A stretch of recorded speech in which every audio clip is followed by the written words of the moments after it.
Hello and welcome back to another episode of Diablo to D&D. My name is David, and today I'm going to be going over my review for MagicCon Las Vegas. So over the past weekend, I headed down to Las Vegas for MagicCon 2025, and it was, as always, a blast. I got there a little bit later than I normally do. I have work in the morning, but I managed to get there around 11 o'clock or so, or 10 o'clock, excuse me, the time zone difference. I got there about 10 o'clock and stood in line for a while. And while I was in line, I saw somebody who happened to have a Diablo pin, a butcher pin. And I was like, oh, hey, here's a card from my YouTube channel. I talked about what I do. And right behind me, I hear this, David? And I turn around, and it is a kid that had stayed with my parents while he was going to school. He had managed to scrape together enough money and decided to visit MagicCon. So I saw him on and off over the next couple of days and, snapped a picture, sent it off to my parents, and they said, oh, wow, that's really cool. Well, that was just the start of a fantastic weekend. I managed to get in and grab my stuff. Turns out the premium weekend line was like an hour and some odd long, but the regular weekend that I always buy is like just walk up, pick up whatever you're grabbing, and leave. No line at all. Apparently premium is pretty popular. But the first thing I did is wander around, check out all the different areas. I headed up to the content creation, Creator Central area, and wandered around and see if I recognized anybody. There was a few people. Stopped and talked to Goddess of Blunder. There were a couple of booths that I stopped by at the Gathering place. I can't remember what exactly it was. It was right next to the Creator Central. But had a good talk with, what's his name? Samir, who's part of the, I think, representation committee, something at Wizards. But most of the time early on Friday was spent waiting for content creators to show up so that I could talk with them. I got a few signatures, got to meet Joe Cherries and a handful of other people. But after that, I headed down to the command zone and wandered around to pick up a couple of games and ran into some guy named Colton, I think. Yeah, Colton. And just talked about, hey, here's some of the stuff that I'm doing, handed out business cards to everybody that I played games with, and just kind of promoted myself while enjoying a game or two of Commander. And that was pretty much it for Friday. Nothing too terribly exciting happened. But on that night, I went over to my host's house. I stay with a few people that I knew from my church mission down in Vegas. And the door is locked, and the lights are off, and his phone is dead or going straight to voicemail. So I spent my first night in Vegas in my car outside their house. We laughed about it in the morning. I ran into him walking up to his door, but I after that I was able to get in and talk and whatnot. But just a funny experience. Now on Saturday it was more or less show up early, get in early, set up early, and then sit and wait till 3 o'clock and see who shows up. There were actually quite a few people that showed up, far more than last year. I think partially because I had a sign this year. My sign from last year is promoting the channel itself, and they said, no, you can't do that. But this one is hey, come check out the games that I'm going to be running. So it's not necessarily advertising a YouTube channel, it's more just advertising that I'm looking to play games with people, which I think was okay, because none of the staff said anything. There were a couple people that were really, really, really interested in this, and in fact, I ran into one of the quest developers for Diablo 4, Alex Ayala Gomez. I hope I pronounced that properly. Associate game producer for Diablo 4. we had a really good conversation talking about quests and game design, and I was able to finally give some feedback on some things that were bothering me about the game. But he split, and I sat back down, and not a couple minutes later ran into a few former Blizzard employees as well. I didn't catch their positions, but they used to work at Blizzard, so there were definitely, fellow gaming nerds out there beyond just Magic. Well, I can't remember exactly what time, and I don't remember a ton of details about this, but there was a person who stopped by that said, hey, you know what? I think I'd love to sit down for a game. And I'm going to introduce you to Josh. I gave him the option of the encounters. There was the level 1 dungeon clear, the level 3 rescue, or the level 5 boss encounter. And he said, let's do the boss encounter. So I opened up the options to him, and he picked the paladin. Now, I'm really sorry, Josh. I can't remember too much about the encounter that I ran. I do remember bits and pieces, but it was early on in the day, and I was a little tired from not sleeping properly. So I'll just hit the highlights of what I can remember. So Josh walks into the antechamber of Andariel's lair and sees that there is blood and muck and everything coating the walls, and sees that there are bodies that have been hung up around and slashed and desecrated to create a pool of blood in the center in some kind of demonic celebration. He tries to roll religion to say a prayer and kind of spend some time and consecrate the bodies to give them a peaceful rest, but he rolls fairly bad. The prayers just kind of slip from his mind as he takes in this sight. It's just unnerving and gory and just not a good place to be. After he does that, he turns to the big double doors in the room that lead deeper into Andariel's sanctuary.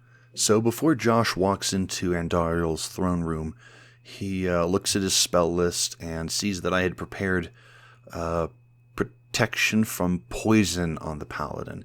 I have him roll Arcana, I think, and he rolls pretty well.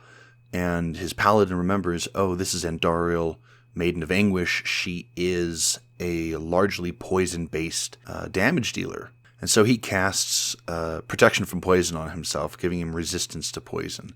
He enters the throne room, not a worry. And Andariel, however, is just like, you're immortal. There's nothing you can do to me. So she charges down the hallway at him and gets right up close and blasts this massive bunch of poison in his face, and he just kind of shrugs it off like it's no big deal. And she just goes, wait, what? Like, this is one of her strongest attacks. Like, I think it's like 4d6 poison, and it dealt barely, I think, 5 damage. I also rolled crap, but it dealt like 5 damage to him. So she, next turn, tries to get at him. They go at it. He's got his shield and his mace out, and they're swinging back and forth, and Andariel manages to get a pretty solid hit on him, burying one of her claws into his shoulder. And he fights back. He grabs his mace and swings up, knocking the claw out of his shoulder, and like breaking her wrist or something. She recharges her poison spray and tries that again, and again it just doesn't do anything. So she just gives up on poison entirely and goes all in on that melee attack. Like I said, I don't remember the exact nature of how all things went, but I think this is an accurate portrayal of what happened. She went to attack or do something, and she falls prone somehow. Now, that is a problem, because not only is she 10 feet tall and taking, fall damage, but she also is right up against this paladin. And now he has advantage, so he goes and he swings, and I think this is how it goes. I think he rolls like a natural 1. Or he either rolls a natural 1 or like misses just under her AC. And I'm like, I'm going to throw in something interesting. So I roll a d20 to see, how well this thing goes. And it rolls a 2. And I'm like, okay, that's not interesting. Let me roll it again. So I roll a 2. I'm like, no way. So I roll again and I roll a 1. And we look at each other and just go, what? So what I did is I said, you overswing and you miss, but you manage to get your shield down before you fall prone, and you smash her in the face with your shield putting your weight behind it. She takes a couple damage. I can't remember exactly how much it is, but he manages to deal a pretty decent amount of damage, and then he stands back up. She stands back up, and it is the end of the fight. He's almost down. She's almost down, and he's like, okay, let's finish this off in style. So he tosses his mace and shield aside, and he pulls out his halberd. And he's like, I have 9 hit points left, but if she's looking bad, I'm playing a zealot. Let's take her out before she can take me out. So he gets that halberd swinging, and he cuts her head right off. Boom! He manages to get like a 10 on the weapon, and then a handful from his sacrifice, and that is just enough. She falls prone, her head goes flying, and her blood bubbles up and starts burning as this light engulfs her from the inside out, and she falls and burns to ash and fades away. Now, that was very likely the last possible opportunity for him, because he was only at 5 hit points after that last attack with sacrifice. So if she'd managed to do just a little bit more damage, he would have been gone. But he managed to pull through and take down a level 5 encounter. So thank you very much, Josh. I'm sorry I couldn't give an exact representation of what happened, but I hope that was close enough.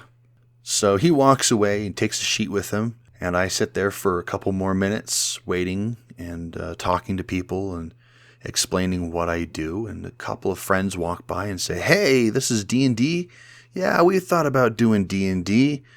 Why don't we sit down and have a go at this? So I'm going to introduce you to Daniel, Manny, and Mendoza. Since they were new players, I offered to run them through the level 1 encounter. Danny wanted to be the tank, so he picked up a paladin. Manny thought a druid would be pretty cool. And Mendoza picked up the assassin, kind of that get in, get out, hitting people hard. If I remember correctly, none of them had actually played D&D, or if they had, it had been, a couple of sessions maybe. I walked them through the history and story of Diablo, read them the story blurbs I had written, and said, okay, here is the Den of Evil. Go clear it out. They walk in and are immediately greeted with a choice. Do you go left or do you go right?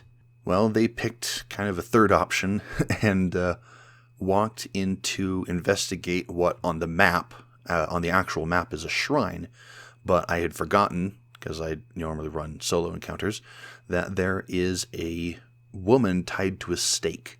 She's dressed in leather armor with cuts and bruises and has a faint pulse as they do a medicine check on her. They feed her a health potion to heal her up a little bit, set her free, get some information about what's going on. Her name is Anya, or Aya, I can't remember. Aya, who was patrolling the area and was ambushed by these demons, and apparently they had killed her companions and dragged her back to the cave. Mendoza was a bit suspicious about her, but the other two were just like, no, she's good. So she walked outside and sat down, waiting for them, strength in numbers and all that, but she's too weak to fight. And they decide to continue down the passageway and fight whatever is on the left side of that map. They roll pretty decently on their stealth, and the Fallen roll absolute garbage. So they peek around the corner and they find that there are 3 Fallen that they can see, and then with a decent perception roll, there's more Fallen that are out of sight. And they figure, hey, there's this little choke point here. Let's line up and get this choke point to work for our advantage, because so they don't come up and surround us. So they get lined up, and Manny, the druid, chucks a spell at one of the fallen and just bursts it right in its face. Nearly kills it. Nearly kills it. They only have 7 HP and he dealt 5 damage. But the fallen then are, aware of their presence. So they start swarming up, and of course, Manny throws another ball of fire at it and, downs the fallen.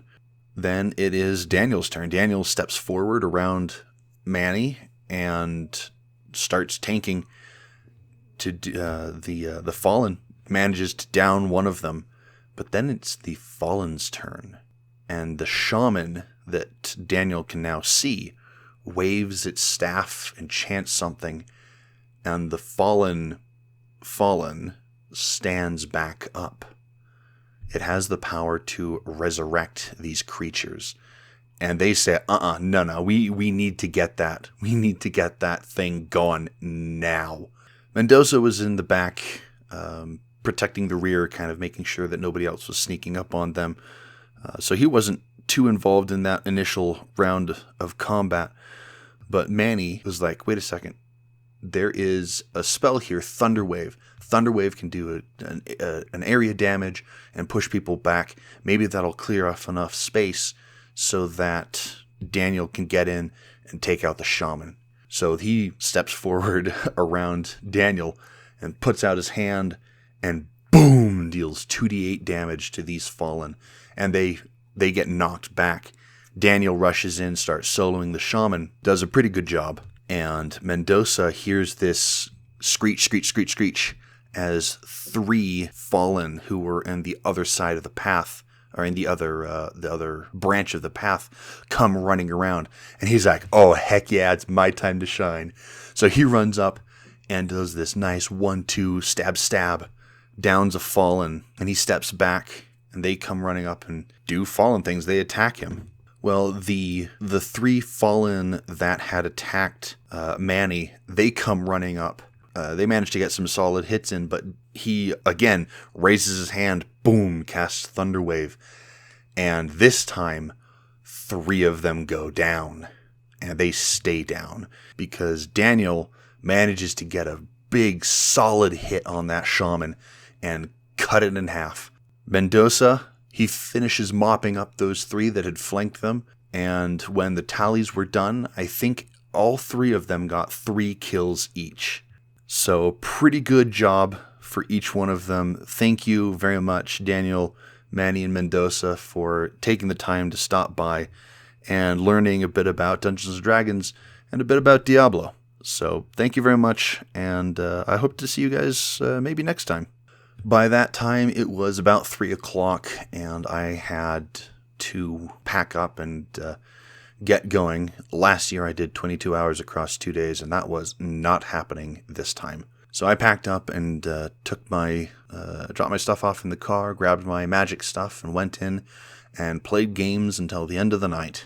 Well, that's not exactly true. I do remember that I had to pack up and get going for a panel that I wanted to be a part of, or wanted to watch, which was the Story Quest. That's right, there were Story Quests. They were 5 D&D players that had a short one-shot that they performed for MagicCon. Well, I show up, and the person in the hallway by the door was like, no, it's not open. I'm like, there's no way, come on. It's 5 o'clock. It should be time for them. It should be time for you guys to open. And she says, no, it's only 4. I'm like, what? Oh, no freaking way. It was 4 o'clock, actually. For some reason, the setting on my phone had not been ticked to adjust between time zones. So I was still on Mountain Time when we were in Pacific Time. So I had an hour or half an hour. I can't remember exactly how much. But thankfully, I ran into... Oh, goodness, I can't remember their names. I am so sorry. But I ran into two people who happened to be there, confused about the time as well. And we sat down and talked, and I introduced myself, and they talked about themselves. And I mentioned, yeah, I play Diablo, and they played Diablo, and I play Dungeons and Dragons. They play Dungeons and Dragons, and we had a fantastic conversation. So wherever you are out in the world, thank you for sitting and talking and giving me something to do while passing the time waiting for Story Quest to open. Well, Story Quest was good. I really enjoyed it. 4 people having just the time of their lives. There was like an opossum, there was a barbarian who threw bricks, a sharpened brick, trying to get into ArcanaCon. And the price of entry, or part of the price of entry, was rolling on the wild magic table and getting an effect. And apparently they had stolen an egg. The three of them had stolen an egg that hatched, and the surprise felony. That's what it was. The hummingbird Aarakocra surprise felony thought that he was made of patty cake and sunshine. I can't remember exactly what it was, but of course, all 3 of them are his parents, because that's what he is, and they ran through the adventure, and it was a ton of fun. So I think you guys should go check out Story Quest, because I really enjoyed their production. Well, after that, I had to pack up and run pretty quickly, because I wanted to go meet Kess Wiley, Alex Kessler, at the Creator Central. But after that, I ran around and just picked up games.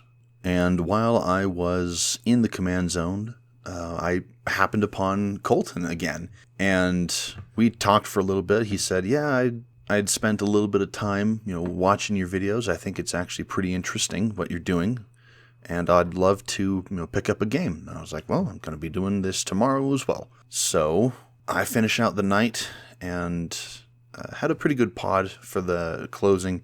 3 guys from Los Angeles, and the game ran way too long, and I think we weren't even able to finish it. But that rounded out the end of Saturday, and got back to my host's house, slept, got back up, went to church, and then drove down to the convention center. I left at 9:30, and I thought, there's no way. There's no way I'm going to be able to get the table that I promised people that I would be at.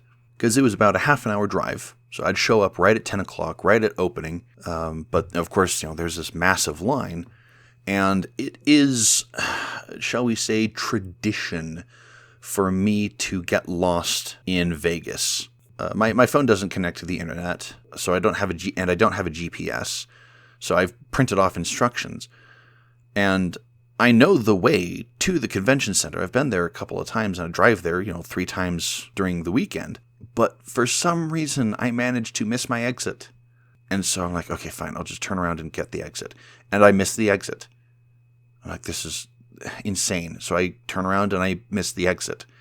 I think it was 4 or 5 times I missed my freaking exit trying to get to the convention center. And eventually I'm just like, okay, I need to go. So I managed to get there finally.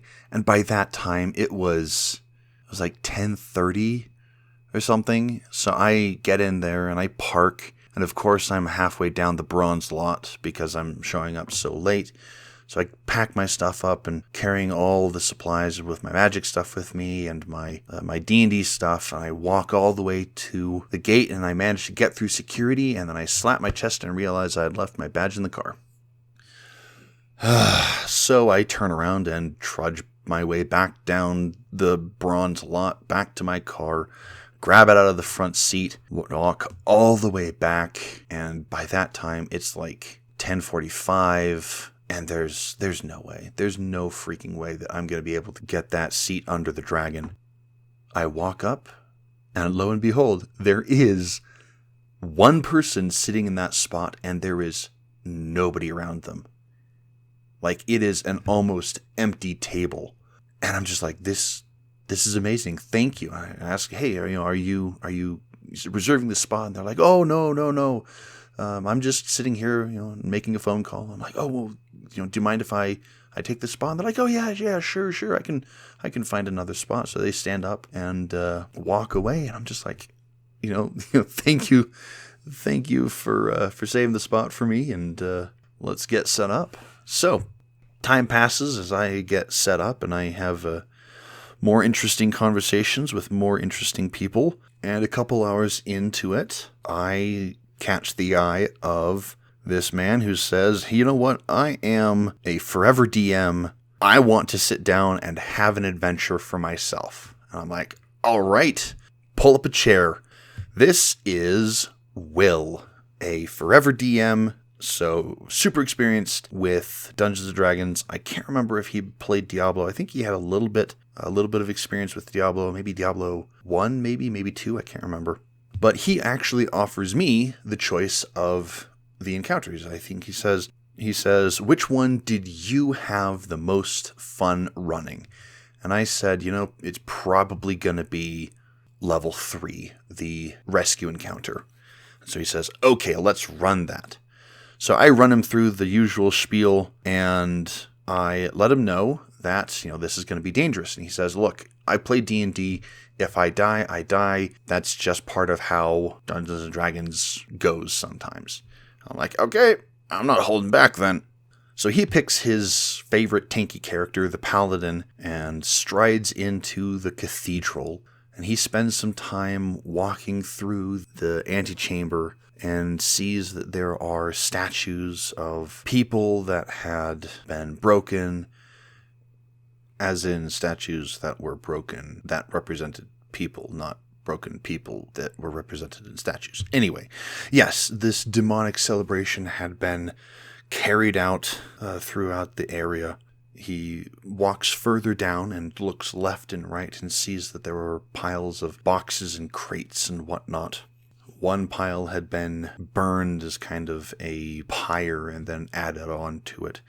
As he approached the double doors that lead in deeper into the cathedral, he hears a loud voices arguing back and forth about things.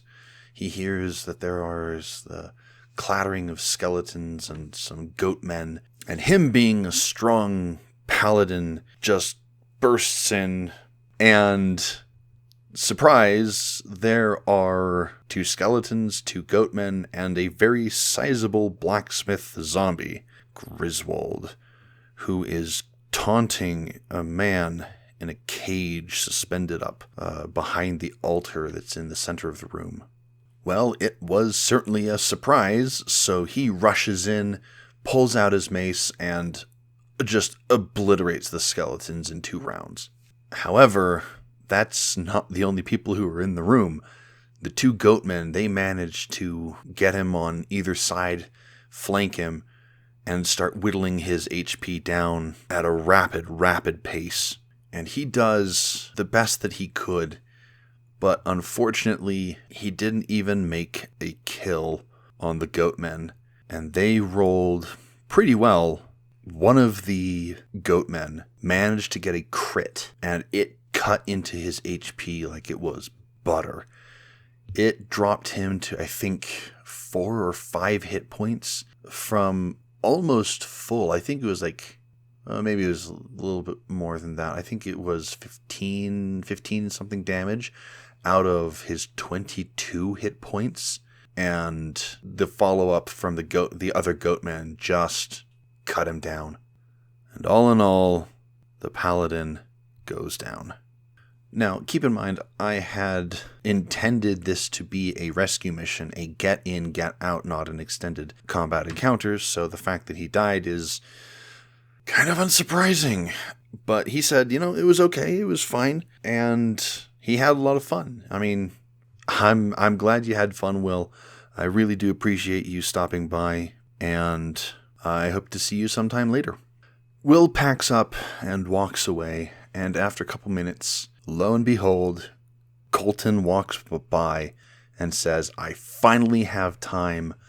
Let's do this thing." So he was excited. He was ready to go. And if I have to be honest, this was hands down my favorite from the weekend. He was raring to go. And he's like, man, I've been thinking about this for the past couple of days. I've got an accent and a backstory and a name. Let's go. Let's do this. So he grabs the necromancer and decides to go with the level 3 encounter, the rescue. So he walks into the Tristram Cathedral where Deckard Cain is being held, and he spends some time investigating different, parts of the cathedral. He rolls pretty decently. He finds this burned pile of goods in one corner, and I think he rolled a natural 20 on investigation and managed to find a small barrel of flour, a small travel barrel of flour. And he's like, flour burns, doesn't it? I'm like, yes, it does. And so he cracks open just enough, takes a knife, a dagger to the rug, and cuts off a little strip of cloth and pulls out the jar of grease in his backpack. It's a trinket from the necromancer. He oils this rag up, stuffs it into the barrel, and he's like, okay, I've got something ready to go. So he sneaks up on the door and he looks through and he sees Griswold taunting Deckard Cain. He sees the couple of golems. He sees the goatmen. He's like, okay, I think I've got a plan. So he sets the barrel down by the doors and he commands his golem to stay behind where the doors would open and attack anything that comes near him. He cuts another strip of cloth about 20 feet long out of the rug, oils it up again with that jar of grease, using the whole thing, and it makes a longer fuse. And he's like, okay, let's do this. So he sneaks up to the crack in the door, and he can see Griswold, and he casts Chill Touch. And he does a little bit of damage on Griswold. And Griswold, what was that? Who's there? What's going on? He can't see anything, can't detect anybody, and neither can anybody else in the room. So he manages to get a second shot off. And then I think Griswold says, okay, you guys go figure out, somebody's here. Go check this out. So the goatmen push open the door, step over the barrel, somehow manage to miss it, loops around the door, and immediately gets hit by the clay golem. And they're like, oh, there's a thing here. We need to take it. So the two goatmen come rushing in, and one of them realizes, oh, there's a necromancer in the corner. I'm going to go get it. So it runs over to the necromancer, and he chews through the bone armor that Colton had set up. And then the skeletons go. And the first one comes running in and rolls pretty well on its perception. It looks down and it sees the barrel and it rolls, I think, some kind of intelligence, and it rolls high, and it's like, oh shoot, this thing is like not good. So it actually backs up, and the other skeleton's like, the heck are you doing? Oh yeah, it's okay, it's a barrel. Like, it's dangerous, sure, but like, what is it? Cue Colton's turn, and he pulls out a torch and he lights the 20-foot fuse. I have him roll to see how well it works, and he rolls like a natural 1 or something really, really low. And I'm like, okay, look, it burns a little bit, and then the fuse goes out. Like the rag was just a little bit too frayed, or there wasn't enough grease or something. So I'll let you use a bonus action if you run up and light the fuse about 10 feet down. So he runs up, he relights the fuse, and it explodes right in the middle of 2 goatmen and a skeleton. Excuse me, both goatmen were distracted by the golem. One of them had not noticed him. The goatmen, at that time, noticed him and then went after him. So both of those, they leave the golem and they go running after Colton. The skeletons, they come up and they start shooting at the golem. And the golem, starts fighting back as best as it can, which is to say not much if you're not using a bonus action, because stats. Colton's HP starts going down pretty quickly. His bone armor is completely gone. Not taking any damage to his hit points, but it's gone. He's surrounded, and the big zombie is coming around the corner, and is ready to take him on. And he's like, I can't handle this. So he says, Misty Step, and he ducks behind a pillar and rolls a natural 20 on stealth. The Goatmen are actually not proficient in perception. They have expertise in perception, and they roll like a 9. And so the skeletons are obsessed with taking out the golem. The Goatmen are distracted trying to figure out where this person went off to. And Griswold, that's what it was. Griswold flings the door closed, revealing the golem, and pulls out his hammer and carves a massive trench. I think it wasn't a crit, but it dealt 15, 16 damage, 2d6, let's see. Yeah, 2d6 plus 4 or 5 damage.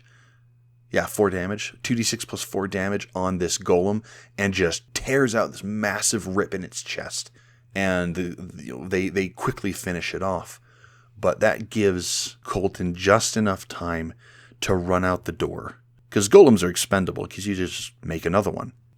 And he's like, okay, now that I know what I'm up against, let's see if I can prepare better.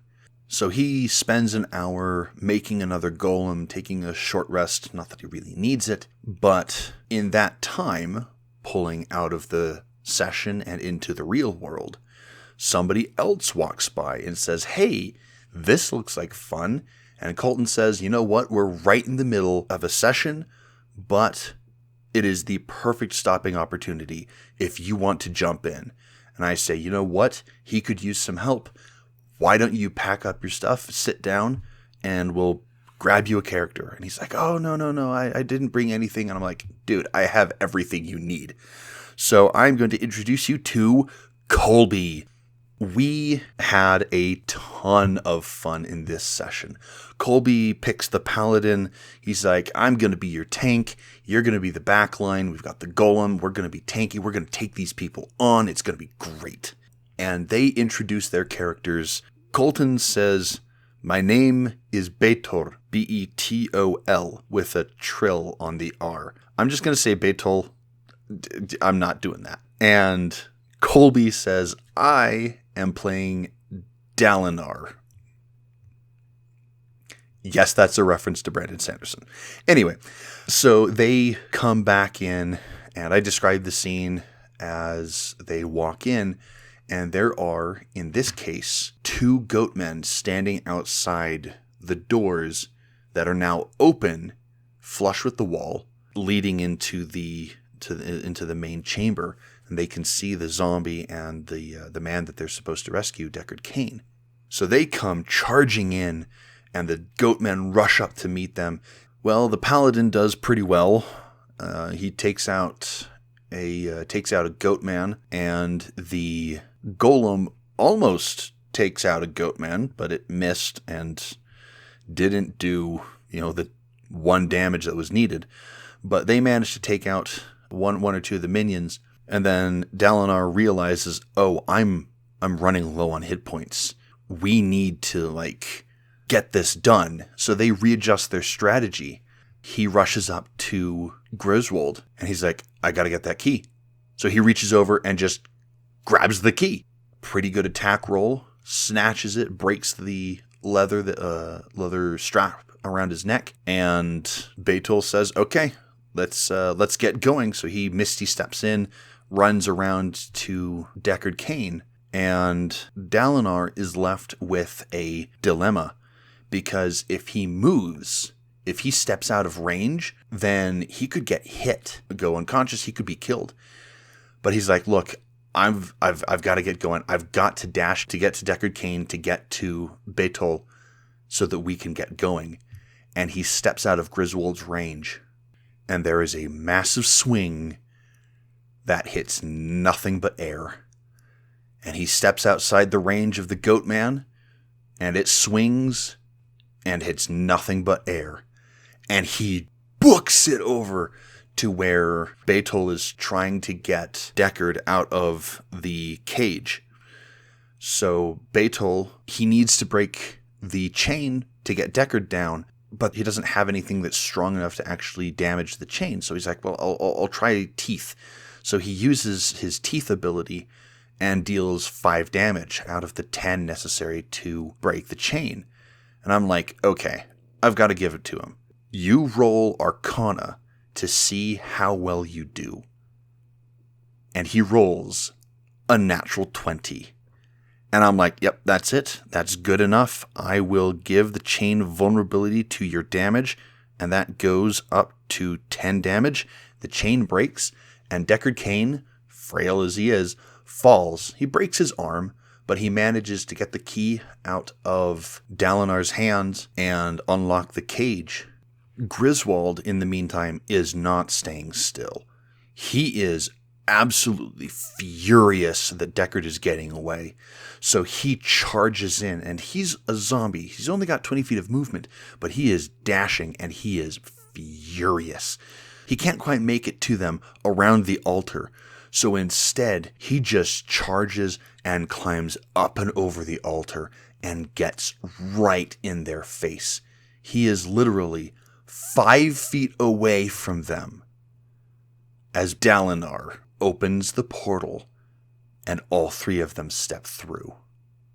Griswold roars with anger and rushes through the portal at them and immediately gets peppered by 7 arrows because the rogues on the other side are ready for enemies to come through. And he says, nope, I'm done. And so he goes back through the portal and it closes. And Colton and Colbey succeed on rescuing Deckard Cain and completing the mission with no casualties. So that was that. That was the day. It was really, really fun. I had a couple hours after they packed up and left to myself. This convention center closed at 6, and I spent some time teaching somebody how to play Magic. And I managed to get in part of one game before packing up and leaving at 6 o'clock. But overall, 3 days go by, and I had a ton of fun. I met a couple people who remembered me from last year, and in fact, 2 of the players from last year, May and Steve, stopped by and had a pretty good chat. I had a little bit more time to spend with May because I was packed up at that point on Saturday or Sunday. And yeah, apparently May's been keeping up with the channel, so thank you very much. I really do appreciate that. I honestly didn't think that anybody would be terribly interesting because I'm not the best at making videos, but you know, I really do appreciate that, and thank you for spending some time with me. It's good to see that people appreciate what I've been doing. So that is it for Las Vegas, Nevada, and the MagicCon held there within. I got to meet some interesting people. I got to talk to some people who had seen me before, and overall, fantastic time. I managed to make it home safely, and I do apologize. I told people that I would be releasing a video on Monday, but due to the way that my roommates and my schedule worked out, he's home, and I wasn't able to catch some time to record because noise. But I'm getting it out on Tuesday, so thank you for your patience.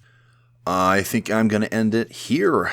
You can find me at XenosFan2, that is XENOZFAN2, on Blue Sky and Reddit. And you can contact the channel directly at Diablo TODND on Blue Sky and YouTube. Thank you much for watching. Thank you much for stopping by. And I will see you in the next one. Have a good whatever.